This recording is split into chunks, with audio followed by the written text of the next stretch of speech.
Nos dice Mateo 19:15 en adelante, y habiendo puesto sobre ellos las manos, se partió de allí, y aquí uno, llegándose, le dijo: Maestro bueno, ¿qué bien haré para tener la vida eterna? Y él le dijo: ¿por qué me llamas bueno? Ninguno es bueno sino uno, es a saber, Dios. Y si quieres entrar en la vida, guarda los mandamientos. Dícele: ¿cuáles? Jesús dijo: no matarás, no adulterarás, no hurtarás, no dirás falso testimonio, honra a tu padre y a tu madre, y amarás a tu prójimo como a ti mismo. Dícele el mancebo: todo esto guardé desde mi juventud. ¿Qué más me falta? Dícele Jesús: si quieres ser perfecto, anda, vende lo que tienes y dalo a los pobres, y tendrás tesoro en el cielo. Y ven, sígueme. Y oyendo el mancebo esta palabra, se fue triste porque tenía muchas posesiones. Entonces Jesús dijo a sus discípulos: de cierto os digo que un rico difícilmente entrará en el reino de los cielos. Vamos a leer hasta aquí para comenzar la meditación de esta tarde, que nos habla de un pasaje muy conocido que tiene como característica que se repite esta historia en el Evangelio de Mateo, de Marcos y de Lucas. En los tres evangelios está relatado este episodio en donde se nos dice que el Señor se estaba yendo del lugar en donde estaba, y nos relata Marcos que este mancebo vino corriendo antes que se fuera el Señor Jesús, y dice que hincando su rodilla se puso delante del Señor. Y le preguntó esta pregunta que, a diferencia de aquel escriba que hemos visto el domingo anterior, que le preguntó tentándole: ¿qué cosa haré para poseer la vida eterna? Este mancebo, este joven, que también nos dice los evangelios sinópticos, Marcos y Lucas, que era un príncipe, alguien importante, era lo que se dice un joven exitoso, era un joven importante en la sociedad, tenía mucho dinero, muchas posesiones, dice este relato, y también era muy honesto, muy honrado, porque él mismo se describe a sí mismo como alguien que no mata, no adultera, no roba, no miente, honra a su padre y a su madre y ama a su prójimo como a sí mismo. ¿Qué más se puede esperar de un joven que esto? Era la imagen misma del éxito, era este joven, este chico. Dice uno cuando ya ha pasado los 50, ¿no? Ya son todos chicos para nosotros. Este mancebo era, desde todo punto de vista donde nosotros pudiésemos observarlo, la imagen del éxito. Y además de eso tenía inquietudes espirituales y corre a encontrarse con Jesús cuando ve que Jesús se iba, y se pone de rodillas delante de Jesús y le pregunta: Maestro bueno, ¿qué haré para poseer la vida eterna? Hasta ahora, si nosotros fuésemos quienes debiéramos juzgar a este joven, ya estaríamos queriéndolo, sin lugar a dudas, por todo lo que lo caracterizaba. Sin embargo, vemos que el Señor, que mira más allá de las apariencias humanas y que conoce la profundidad de los corazones, le da ciertas respuestas que llaman la atención aún a los propios discípulos que estaban todo el día con el Señor. Primeramente le dice: ¿por qué me llamas bueno? No hay ninguno bueno sino solo Dios. Con lo cual el Señor está guiando a este joven a aclarar los pensamientos respecto a un concepto que es fundamental para el ser humano: saber verdaderamente quién es Jesús. Todos nosotros, sin excepción, necesitamos eso que quede claro en los corazones, en la mente, en los conceptos, saber quién es Jesús, saber quién es Dios. Porque se puede confundir, como muchos hacen, como el mundo hace, a Jesús con un gran filósofo, con un gran líder de masas, como un reformador. Y si bien se puede decir que fue todas esas cosas, esa no es su principal característica. Lo importante, lo que se debe saber, es que Jesús es el Dios único que se ha hecho hombre, que ha venido a este mundo para presentarse delante de los hombres, para acercarse a los hombres, para que los hombres puedan conocer a Dios de una manera que lo puedan entender, que lo puedan comprender, que puedan escucharlo y que puedan creer en Él. Entonces el hecho de llamarle maestro bueno debe provocar en este joven una reflexión como en la de nosotros mismos, de decir, ¿por qué llamamos bueno a Jesús? ¿Por qué decimos que es un maestro bueno? ¿Es bueno como todos los demás o es bueno en el sentido absoluto de la palabra? Porque la palabra de Dios, la Biblia dice, Dios es bueno, pero es el concepto de bondad de Dios, es el absoluto de los absolutos. Es absolutamente bueno, es uno de sus atributos. No hay nadie que sea tan bueno como Dios. Entonces Jesús le está diciendo a este joven que se presenta apurado por conocer a Jesús, por saber qué debe hacer para poseer la vida eterna, ¿por qué me llamas bueno? Y si nosotros leemos el pasaje paralelo de Marcos, la segunda vez, es notable esto, la segunda vez ya no le llama bueno, le dice maestro nomás. O sea que el Señor es como que empieza a revolver dentro del corazón de este joven y empieza a revelar lo que verdaderamente había más allá de las apariencias. Y debemos saber entonces que el Señor no se fija en las apariencias, que al Señor no lo podemos engañar y que también, eso sería la parte negativa, la parte positiva, al Señor no le importa lo que se ve, le importa lo que hay en el corazón. El Señor relató una historia de dos hombres que fueron al templo a orar. Uno era un religioso prominente de la secta de los fariseos. Era un religioso prominente, alguien que era respetado en la sociedad por su religiosidad.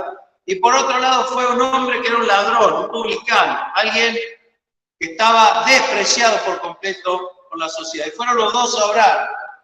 Y el publicano dice que no se atrevía a levantar su vista al cielo, de la vergüenza y del arrepentimiento que tenía en su corazón. En cambio, el religioso daba gracias a Dios porque no era como los demás hombres, porque hacía esto, aquello y lo demás allá. Y nos dice la palabra de Dios que Dios mira el corazón y el publicano salió justificado, salió perdonado, salió declarado justo, porque Dios ve el corazón. No lo podemos engañar. Pero no solamente que no lo podemos engañar. Dios ve el corazón, aunque a veces la persona aparente algo diferente. Dios mira el corazón. Y es por eso que vamos a ver que Dios levanta a los caídos, a gente que ha caído en pecados, a gente que ha cometido errores en su vida. Y que se arrepiente y Dios mira el corazón, ve si hay un genuino arrepentimiento y lo levanta. Por eso decimos, en el nombre del Señor y fundamentados en su palabra, que no hay nada que Dios no pueda hacer. Si el corazón está arrepentido, contrito y humillado, puede sacarlo de donde sea. Porque la palabra de Dios nos dice en el Salmo 40, que aquel que se humilla delante de Dios y que espera resignadamente a Dios, Dios le tiende la mano y lo saca del lodo cenagoso, en medio de una ciénaga que lo está hundiendo, y lo pone sobre un lugar firme, sobre la roca. No solamente eso, dice la palabra de Dios. Dice que el Señor lo lava, lo limpia, lo perdona, lo regenera en una nueva criatura. Y para el que está en Cristo, las cosas viejas pasaron. Y aquí son todas hechas nuevas. Entonces, volviendo al tema que nos ocupa hoy. Con una sola frase el Señor corre el velo del corazón de este hombre, de este joven, y dice, si me llamas bueno, es porque estarás reconociendo que soy Dios que vino a mostrarse a los hombres en naturaleza humana, sin por supuesto dejar de ser Dios. Por eso el Señor aceptó que se pusiera de rodillas delante de él. Si ustedes leen con atención en la Biblia, van a ver que hay gente que se ha arrodillado delante de los ángeles, y los ángeles le han dicho, levántate, yo también soy siervo contigo. Los ángeles, los que no son los ángeles caídos, los ángeles de Dios, no aceptan que la gente les rinda adoración. Los siervos de Dios, como pasó con Pablo, se pusieron de rodillas delante de él, levántate, aléjate de esa vanidad, de arrodillarte delante de los hombres. Entonces, este joven viene y se postra, se arrodilla delante del Señor, y el Señor acepta eso, porque es Dios, porque Él tiene el derecho a ser adorado. El Señor tiene el derecho a ser adorado y nosotros tenemos la obligación de adorar. Pero este joven se pone de rodillas delante de Jesús como si fuera un maestro, un buen maestro, y nada más. Y el Señor empieza, podríamos decir, le da el primer golpe. ¿Por qué me llamas bueno? Si me vas a llamar bueno, me vas a llamar bueno porque reconoce que soy Dios, hecho hombre. Si no, todo eso no sirve, es religión. En segundo lugar, el Señor le responde otra cosa, y hablábamos de esto con aquel escriba que le preguntó, ¿qué haré para poseer la vida eterna? El Señor responde siempre con esto, está escrito lo que hay que hacer para poseer la vida eterna. Está escrito desde hace siglos lo que Dios determina que hay que hacer para poseer la vida eterna. Guardar los mandamientos de Dios. Sencillo, ¿no? Guardar los mandamientos de Dios. A este joven le parece de lo más simple. Recordemos que era un hombre que tenía muchas riquezas, muchas posesiones.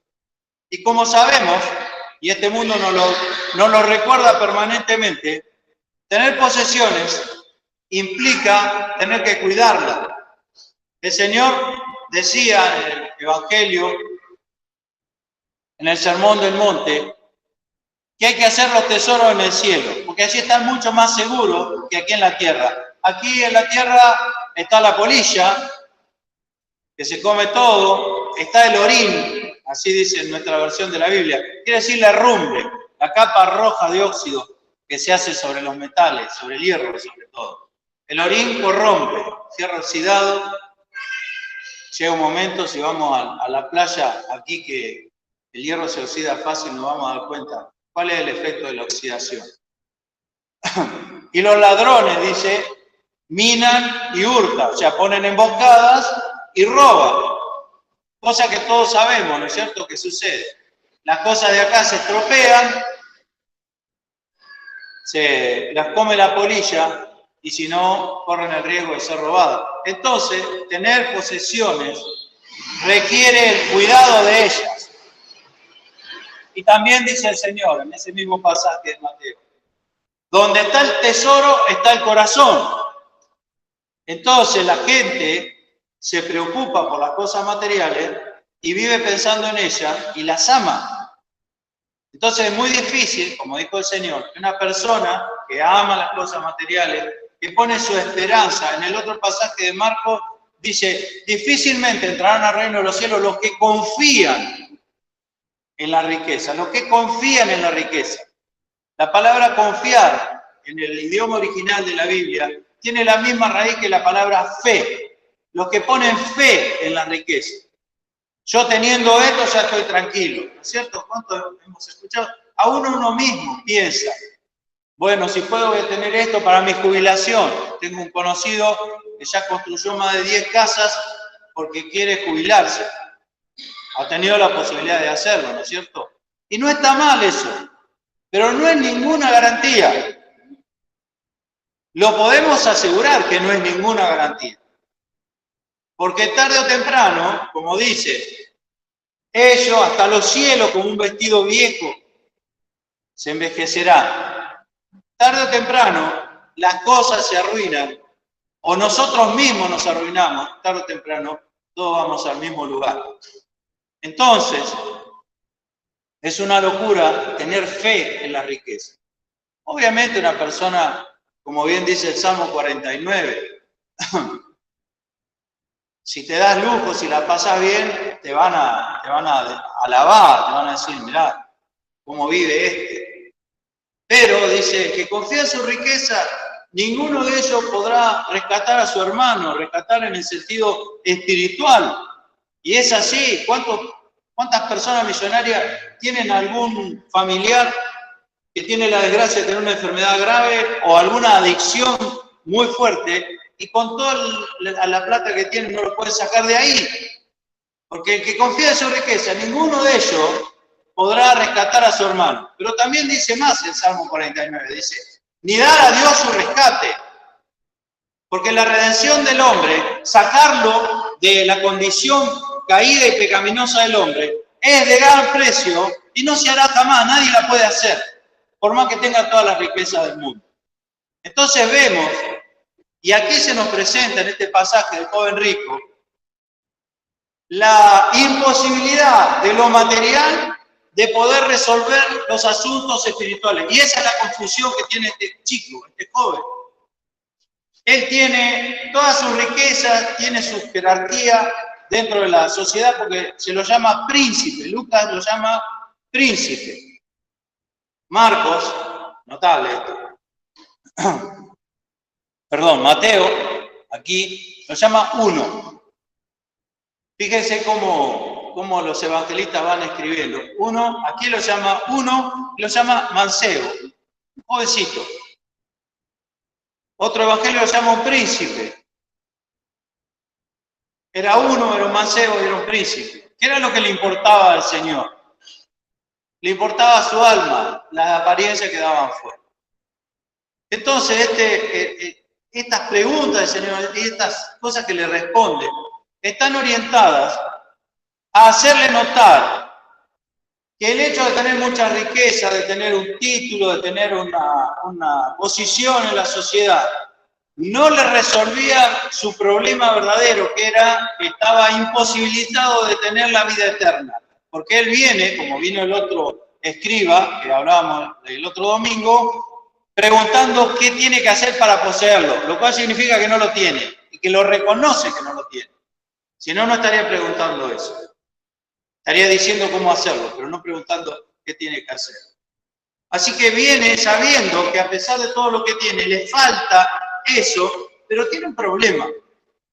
Un problema que tiene mucha gente. Por eso esto lo tenemos que estudiar y leer y volver a leer, porque tiene muchas cosas para decirnos aquí y ahora en los tiempos modernos.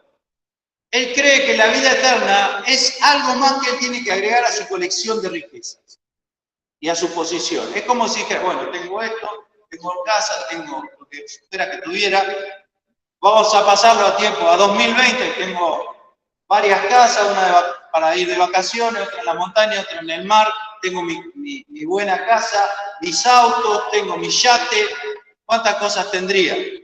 Tengo mi posición social, soy una persona respetada, tengo mi religión, creo porque cumplo con los mandamientos desde chico. ¿Y qué me falta? Bueno, me falta esto y ya con eso la completo. Y el Señor le deja bien claro que no funciona así, que no es así, que ninguno puede servir a dos señores, porque amará a uno y aborrecerá al otro. Si se va a dedicar a hacer plata y a cuidar su estatus social y su dinero, difícilmente va a poder contemplar con anhelo y dándole el valor que tiene a la vida eterna y al reino de los cielos. Entonces el Señor lo pone en una encrucijada y le da una respuesta que, si leemos, espantó aún a los propios discípulos del Señor, que lo escuchaban todo el día y conocían perfectamente su doctrina. Le pone la encrucijada y le describe con una sola palabra, cuál es el requisito fundamental para obtener la vida eterna. Versículo 20, dícele el mancebo, todo esto guardé en mi juventud. ¿Qué más me falta? ¿O de qué más carezco? ¿De qué carezco? ¿Qué me falta? Eso significa la pregunta. Dícele Jesús, fíjense, una palabra. Si quieres ser perfecto. Si quieres ser perfecto. ¿Qué es lo que se necesita para obtener la vida eterna? Para conseguirla por propio mérito. ¿Qué se necesita? ¿Qué se necesita? Eso no es por propio mérito. Ahí está la trampa. ¿Ven cómo es? Ahí es donde el Señor quiere, porque eso nos pasa a todos. Estamos de acuerdo en la pregunta, pero está mal la pregunta. ¿Qué haré para poseer la vida eterna? ¿Cómo puedo hacer para ganármela? Si quieres ser perfecto, le dice el Señor. Para poseer la vida eterna hay que ser perfecto. Levante la mano, todos los que están aquí, ¿quién es perfecto? Ese es el problema. Ese es el problema que tiene este joven y ese es el problema que tenemos todos, que no somos perfectos. La única manera en la que se puede conseguir por mérito propio la vida eterna es la perfección. Y por más que este joven ha guardado todo esto de su juventud, no es perfecto, porque el Señor, fíjese, que no le recita los 10 mandamientos, le recita 6, faltan 4. El primer mandamiento dice que hay que amar a Dios por sobre todas las cosas. Y ahí es donde tenía el problema este chico, porque él amaba mucho a sus riquezas y a su posición y a lo que había logrado siendo tan joven. El Señor no tocó ese tema, pero lo tocó, porque todo el discurso apunta a ver cómo es su relación con Dios. Entonces, si quieres ser perfecto, te voy a pedir que hagas una sola cosa. Marcos dice, una cosa te falta. Es una, nada más. Ya estamos cerquita de la vida eterna. A este chico le falta una cosa y tiene la vida eterna. Dice, anda, vende lo que tienes, dalo a los pobres y tendrás tesoro en el cielo y ven, sígueme. Despójate de absolutamente todo lo que tienes y regálalo. Entonces vas a hacer una transferencia, hablándole en su idioma, vas a pasar los bienes que tienes acá y los vas a guardar en el cielo. Tendrás tesoro en el cielo. En vez de acá, en el cielo, como dice Mateo 5.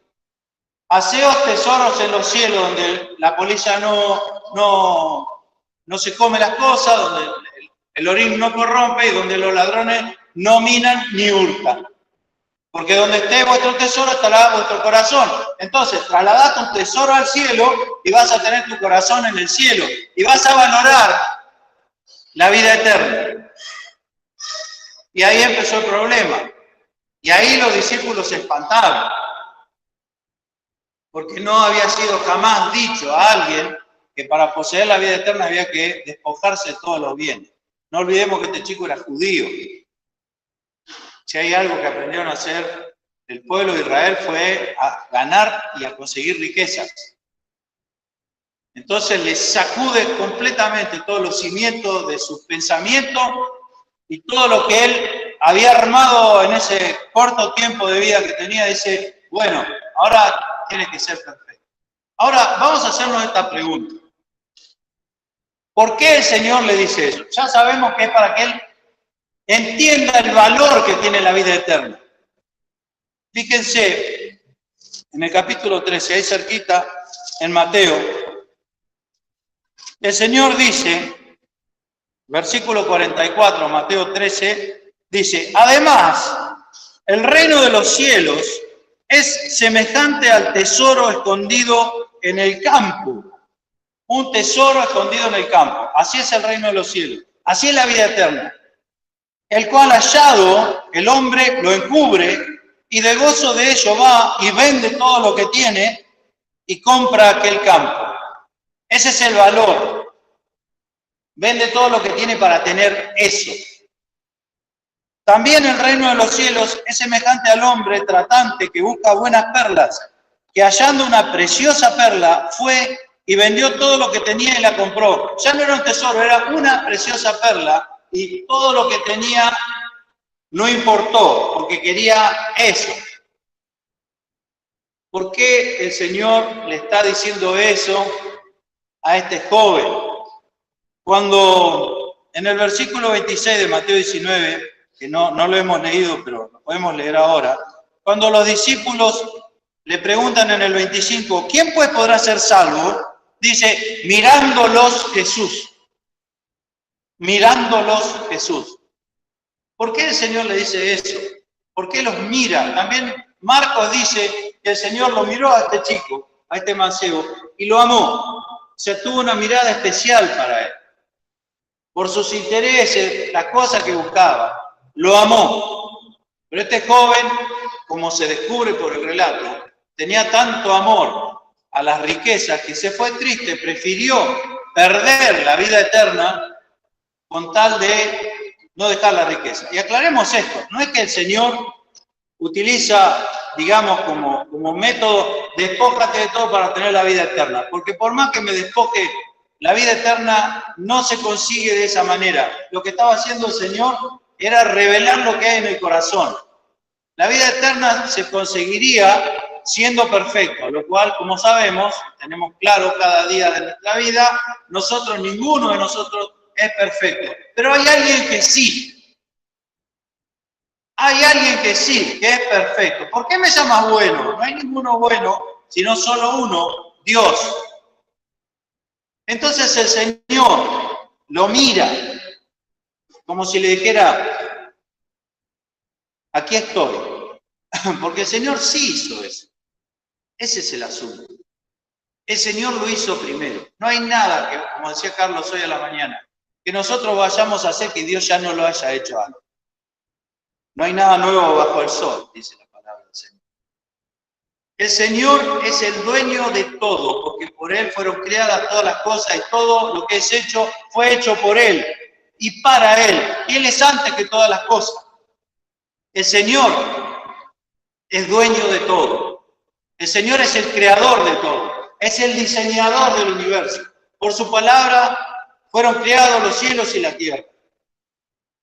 Sin embargo, un día en la historia, el Señor se despojó de su gloria y tomó forma de hombre, y siendo en forma de hombre, tomó forma de siervo, hecho obediente hasta la muerte y la muerte de cruz.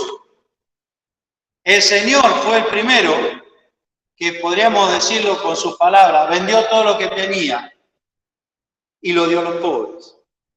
Y encontró el tesoro escondido en el campo y vendió todo lo que tenía y compró ese campo. Y encontró una perla y vendió todo lo que tenía para quedarse con la perla. ¿Cuál es el tesoro escondido? ¿Cuál es la perla de gran precio? ¿Qué es lo que hizo el Señor? ¿Qué es lo que vio el Señor? Que lo movió a despojarse de su gloria. Podríamos decir, a vender todo lo que tenía y darlo a los pobres para comprar ese campo. El Señor vino a rescatarnos porque la redención es de gran precio y ningún hombre puede hacerla, no se hará jamás. Entonces, como el Señor sabía eso, lo hizo Él. Por eso dice, si quieres ser perfecto, como soy yo, podrás conseguir la vida eterna. De otra manera, no. Entonces, ahí vemos, el Señor es el que tiene la vida eterna, el que consigue la vida eterna y el que da la vida eterna. Porque este capítulo termina, muchos primeros serán postreros y los postreros primeros. Pero antes dice, recibirá 100 veces tanto y heredará la vida eterna. La vida eterna no se compra, la vida eterna no se alcanza por mérito propio, la vida eterna se hereda porque Dios la ofrece. Y yo, para conseguir la vida eterna, como no soy perfecto, tengo que ir detrás de aquel que sí es perfecto y que me la ofrece, como dice Isaías 55, venga y obténgala gratis. Solamente tiene que humillarse y valorar la vida eterna. ¿Quién quiere tener vida eterna? El anhelo del hombre es tener vida eterna. Pero hay un asunto. La vida eterna requiere no solamente que alguien me la dé porque yo no la puedo conseguir. Y ese alguien es Jesús, que Él sí se despojó de todo para dar. Por eso dice también el Salmo, subiendo a lo alto, llevó cautiva la cautividad. Y dio dones repartió dones a los hombres. Pero, nos dice el apóstol Pablo, que subió quiere decir que antes había bajado primero, a lo más bajo de la tierra. Se despojó, se hizo pobre, por amor de nosotros, para que nosotros, por su pobreza, fuésemos enriquecidos. Entonces el Señor tiene todo el derecho de decirle a este joven, debería despojarte de todo y así obtendrías la vida eterna. No como un mérito propio, sino que la heredaría porque yo te la doy. Si aprendieses a valorar con quién estás hablando. Y nosotros, ahora sí es hora de aplicarlo a nuestra vida. Debemos valorar con quién hablamos. Debemos saber quién es Dios. Y debemos ponerle precio a la vida eterna en nuestra consideración. La vida eterna es inalcanzable si Dios no nos la da. Y no hay nada de parte nuestra que pueda pagar la vida eterna. Entonces Dios la da gratis a todo aquel que cree. Por eso el Señor dice, yo he venido para que tengan vida y la tengan en abundancia. No habla de vida biológica, habla de vida eterna, que es completamente diferente y fundamentalmente diferente de la vida biológica, en que la vida eterna, como su nombre lo indica, no se extingue. Es para siempre y Dios pone en aquel que cree su vida eterna. Yo les doy, Juan capítulo 10, yo les doy vida eterna, dice el Señor, a sus ovejas, aquel que se resguarda detrás del buen pastor. Yo les doy vida eterna y no perecerán para siempre. Se van a morir, vida biológica, pero no para siempre, van a resucitar.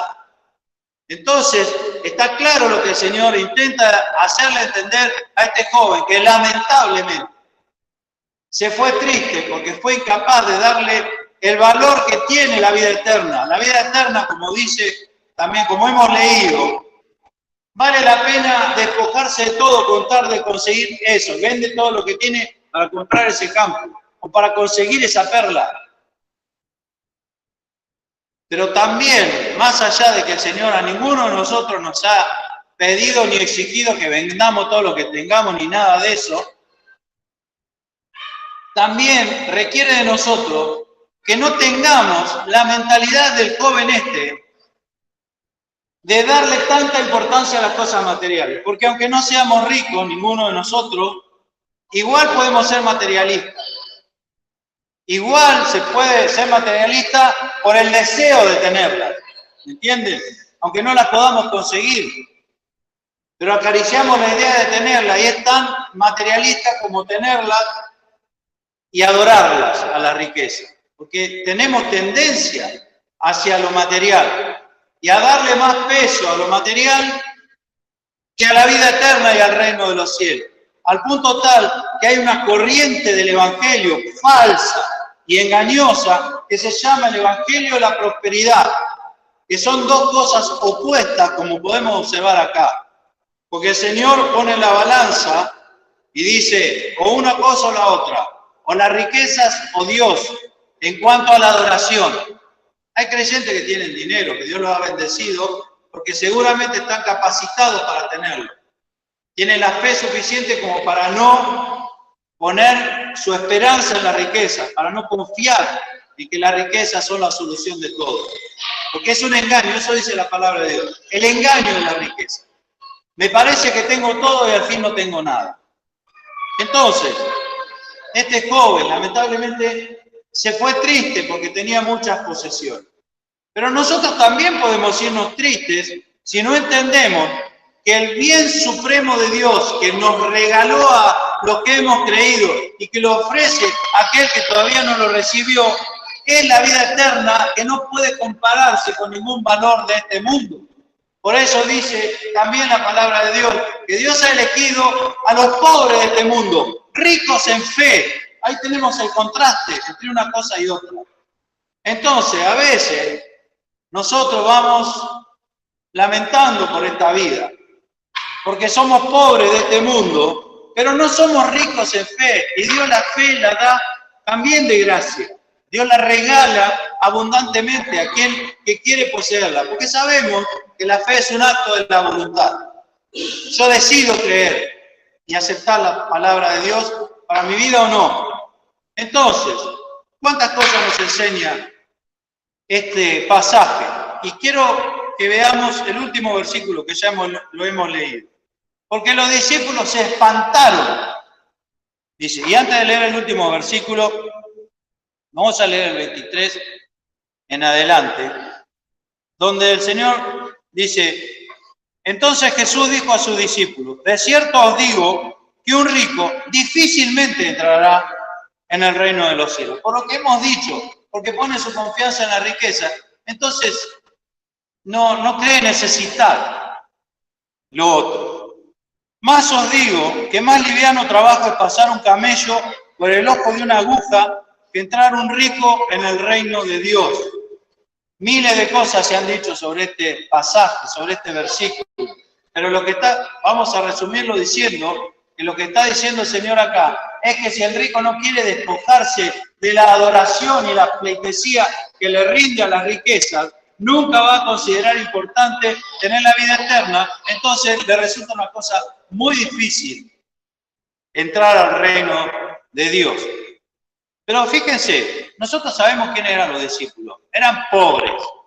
Una vez Pedro tenía que pagar un impuesto y el Señor tuvo que hacer un milagro para que Pedro pudiera pagar una moneda.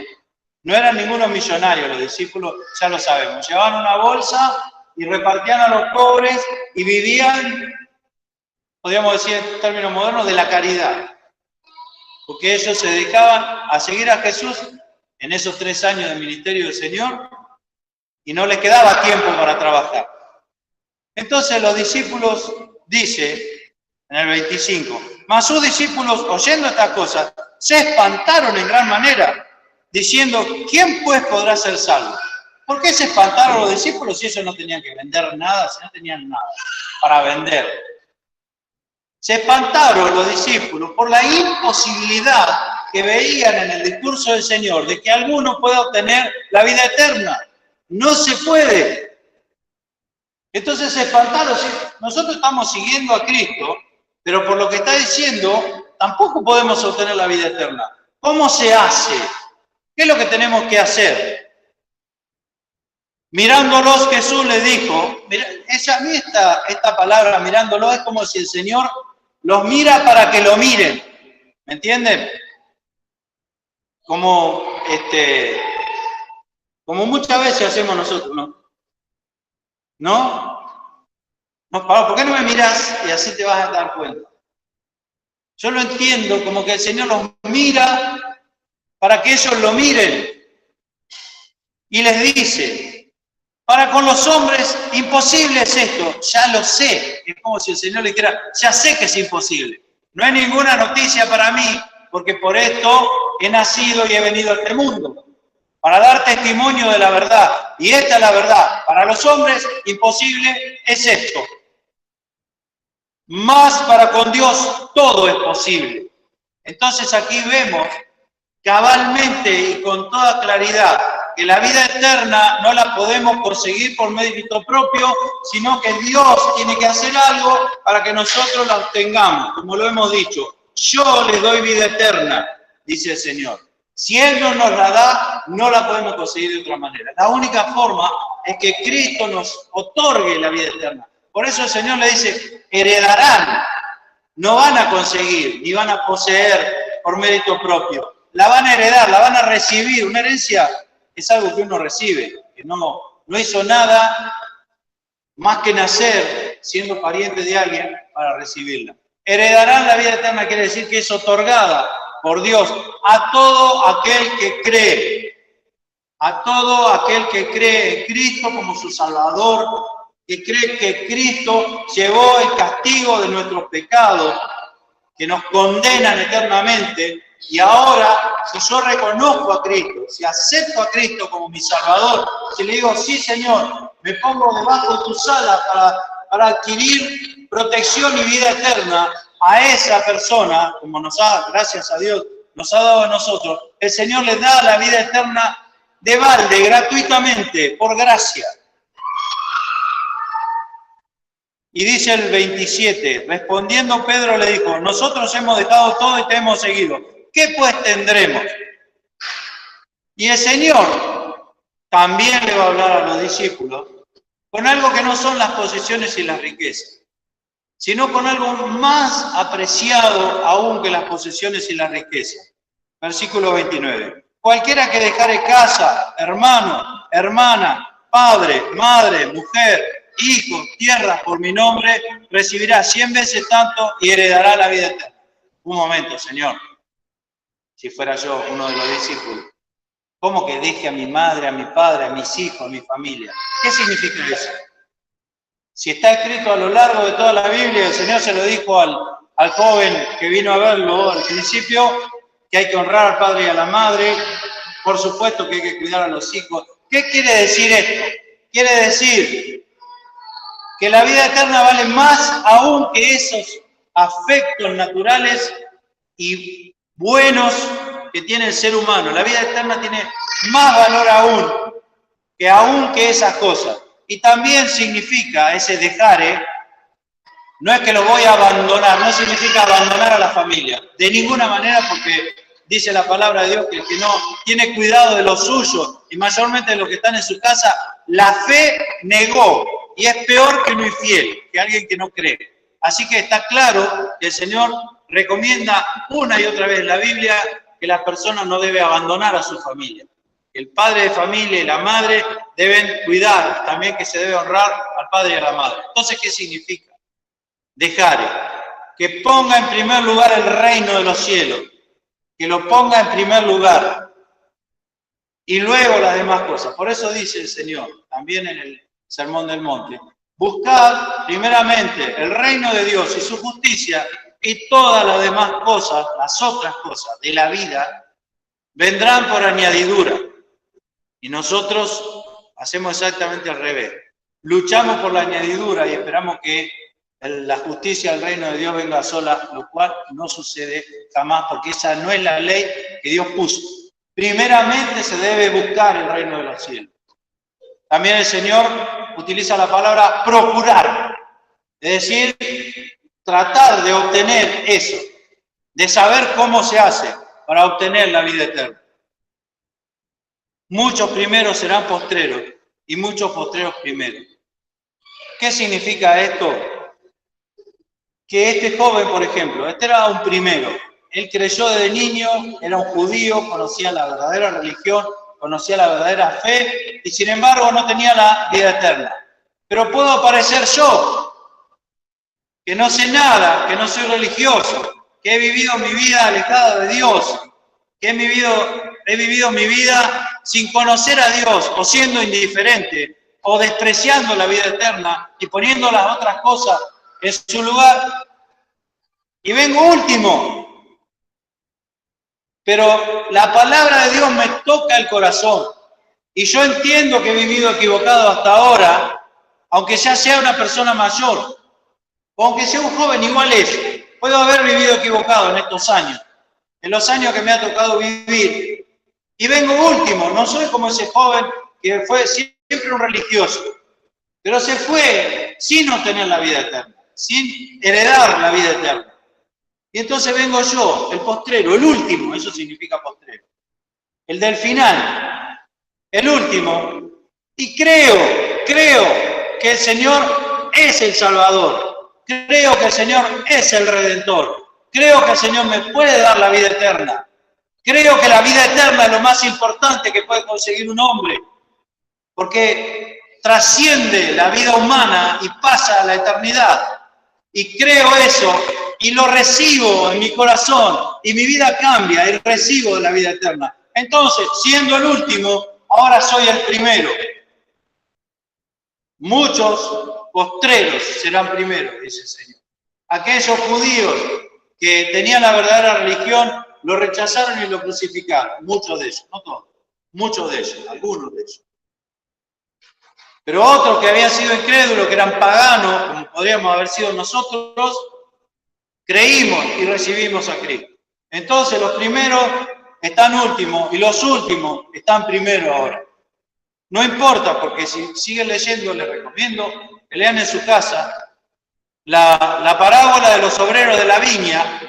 Termina en el capítulo siguiente, el 20, versículo 16, dice, así los primeros serán postreros y los postreros primeros, porque muchos son llamados, más pocos escogidos. Léanla, porque esa palabra explica por qué muchos primeros serán últimos y muchos últimos serán primeros. Así, dice el Señor. Lo explica en esa parábola.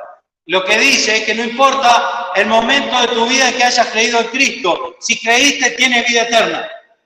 No importa los méritos que puedas haber hecho o no haberlos hecho, porque lo que importa es que creas en Cristo como tu Salvador. Así los primeros son postreros y los postreros son primeros. Así.